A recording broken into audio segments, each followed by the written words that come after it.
What's up, everybody? It's your boy Cmoney back with another video, and today we gotta talk about Monday Night Raw. The first Monday Night Raw of 2026, which was Stranger Things themed. Very, very interesting, and we're gonna talk about it. I'm coming to you here from my college dorm room, as if you didn't see my video I uploaded last night, I moved back into college and everything. Make sure you go check that out. But for today, we're gonna talk about Monday Night Raw. Now, Now, the first Monday Night Raw of the year. 1 year anniversary of Raw debuting on Netflix, and it was Stranger Things themed, which was really cool. I'm a big fan of Stranger Things, so I mean, that was cool, you know, because that's obviously a big show on Netflix, and Raw's on Netflix and stuff, so very, very cool. I like it. And it was all like, yeah, the whole theme and everything was going on, so it was cool. But It didn't live up to expectations, I feel like. I think a lot of people are kind of just feeling, not that they hated it, but it was Like, honestly, it felt like almost like any other episode. Like, it wasn't like special, I feel like. And, you know, I enjoyed it, but it definitely didn't, I think, live up. I think it would have been, I was expecting more. Let me say that. I think I was just expecting more. But, you know, it was still decent, and we're going to talk about it. So let's start off how the show kicked off, right? It started off with Rhea Ripley and Io Sky defeating the Kabuki Warriors to win the Women's Tag Team Championships. Great. I pretty much predicted that. Because, I mean, Kabuki Warriors have had the belts for a little while, so I'm like, you know what? Give it to Rhea and Io. Why not? And it was a good match, and Rhea and Io won, so, I mean, that's cool. I'm happy about that. Then we had a segment where Gunther came out, and, you know, because Gunther's been bragging for weeks about how he beat John Cena, he made him tap out like a little bitch and everything. He's been yada, yada, yada, and so many people have, like, try to get in his face, like AJ Styles and R-Truth and everything, and Gunther's just been laughing, and, you know, the disrespect, running wild, all that. But then what happens, AJ Styles comes out, and he confronts him, and he's just, you know, he's all pissed off and everything, and he's trying to talk, and Gunther's just talking over him. I made John Cena tap out like a little bit, and he's like, what are you going to do about it, AJ? And then AJ just, bam, smacks Gunther right in the face, and Gunther's all mad, and then AJ throws the microphone at him, and that sets up a match for next week, Gunther and AJ Styles. That's going to be big. And then, let's talk about a part of Raw that I am very upset about. Becky Lynch defeats Maxine Dupree to win the Intercontinental Championship, the Women's Intercontinental Championship. Why? Why? Like, we had this big, huge win for Maxine. Maxine wins the Intercontinental Championship, defeating Becky Lynch. And then they have a rematch and Becky Lynch wins it back? Like, yeah, Maxine held it for a few weeks, but why are we giving it back to Becky? Why? Like, I don't know. And I like Becky. I do. But why are we giving the belt back to her? To me, that makes no sense. No sense. Like, Maxine deserved the championship. Maxine earned the championship. We could have done so much more with that. What? Now Becky's just champ again? What? Why? No idea. But, you know, is what it is. Then we had the Usos come out, because the Usos won the tag team titles last week on Raw, which is really hype. And then they were just, they came out, right, and they were standing in the crowd, and they were just talking about how 2026 is going to be their year, and, you know, all that.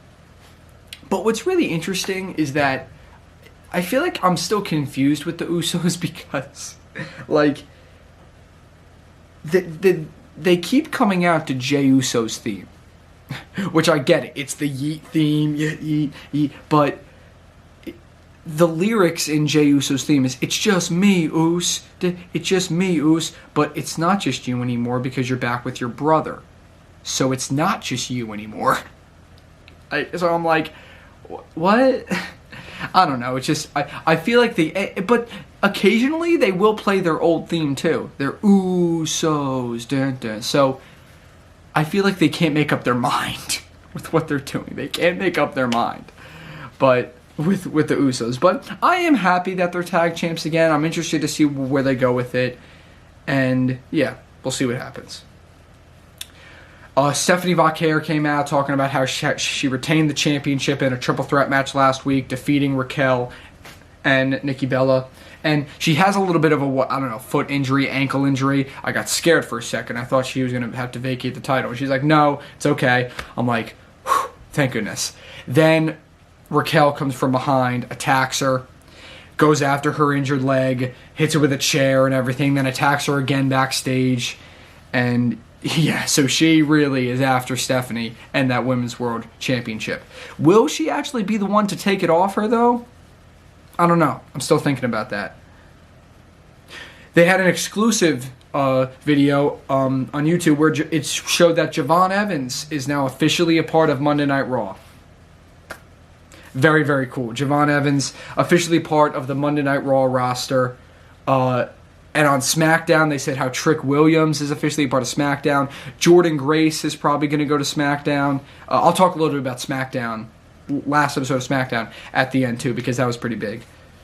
We'll talk about that at the end. Liv Morgan defeated Lyra Valkyria in a one-on-one match.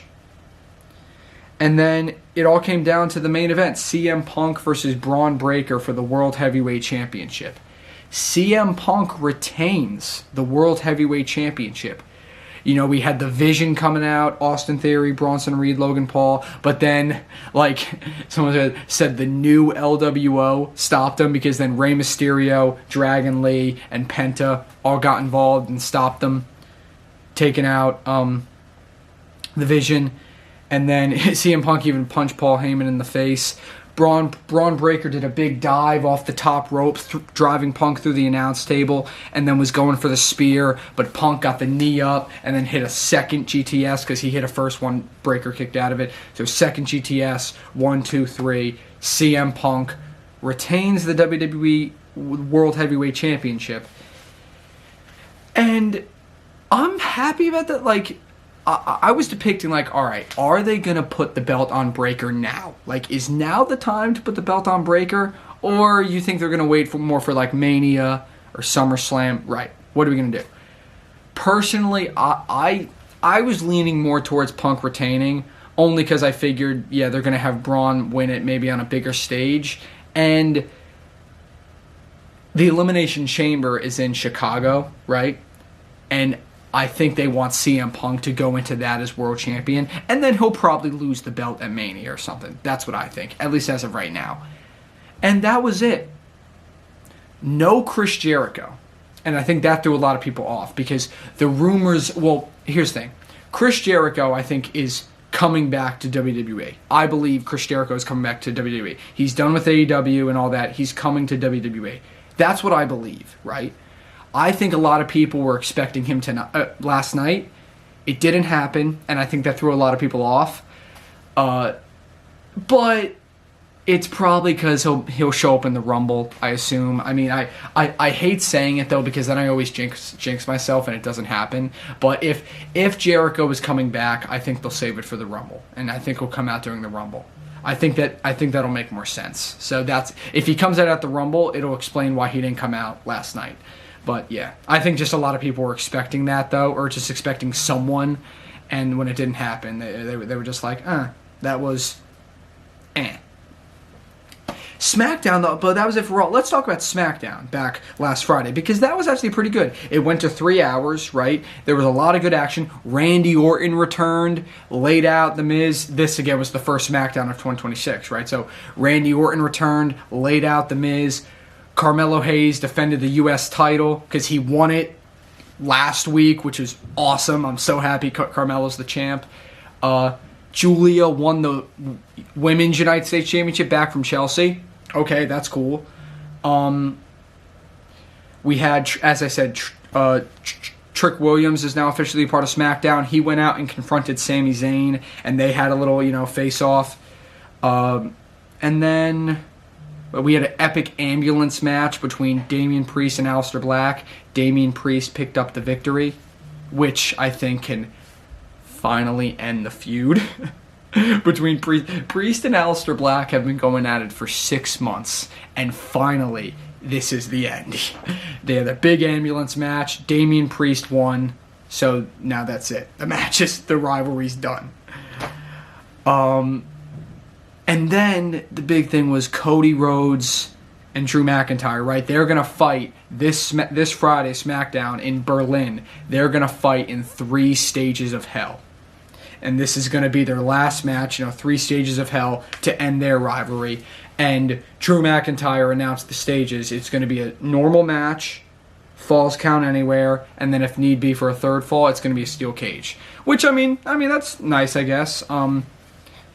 And again, it's 3 stages of hell, so they're most likely, yes, going to go to that 3rd stage. And yeah, they're going to have, I think they're going to have a good fight. It's going to end the rivalry. But just to let everyone know, yeah, Cody Rhodes is going to win. I mean, to all those Cody haters out there, just understand this, that Cody Rhodes is going to win. I think everyone knows. Like, I love Drew, and it would be cool to see Drew win. He's not, though. He's not. Cody Rhodes is winning. But let's be honest. Cody Rhodes is going to WrestleMania as champion to most likely face Roman Reigns, because I think Roman Reigns is going to win the Royal Rumble. But we'll talk about that in the future. Yeah, so I don't think Drew's winning. I'm sorry. But it was a really cool segment, though, because Cody can't land a finger on Drew or else he gets stripped of the belt. So Drew's doing everything he can. He was on his bus. He was making fun of his family and stuff. He was doing that last week, too. Then what happened? He went on Cody's bus, got a picture of him and his father, and then he broke the picture, and then he burned the picture. And Cody was like, I'm thinking in my head, that's wild. Like, Drew went all out. Like, that is insane. Like, he burned the picture of Cody and Dusty. Like, that's insane. But good build-up, I guess. So, yeah, we're going to see that this Friday on SmackDown. And Cody Rhodes is going to most likely retain. Again, I'm not complaining because I love Cody. But, yeah. So, that was it. So, that was a little bit about SmackDown. And that was the Raw Stranger Things first Raw of 2026. And again, it was a decent episode. I think I was just expecting more. I think everyone was expecting more. And I just think, yeah, I think they just got to step up their game a little bit. That's all I'm going to say. But I thank you guys for watching. Tuesday night tonight, is NXT New Year's Evil. That's going to be fun. Tomorrow I start classes, so I'm going to see either tomorrow or Thursday. Expect reactions for NXT New Year's Evil. But again, classes start, so I'm going to try my best. But NXT New Year's Evil, I'll try my best to get reactions out sometime this week. And then, obviously, SmackDown reactions will happen over the weekend. But yeah, thank you guys for watching, guys. Leave a comment, leave a like, subscribe for more. I love all you, and Cmoney is out.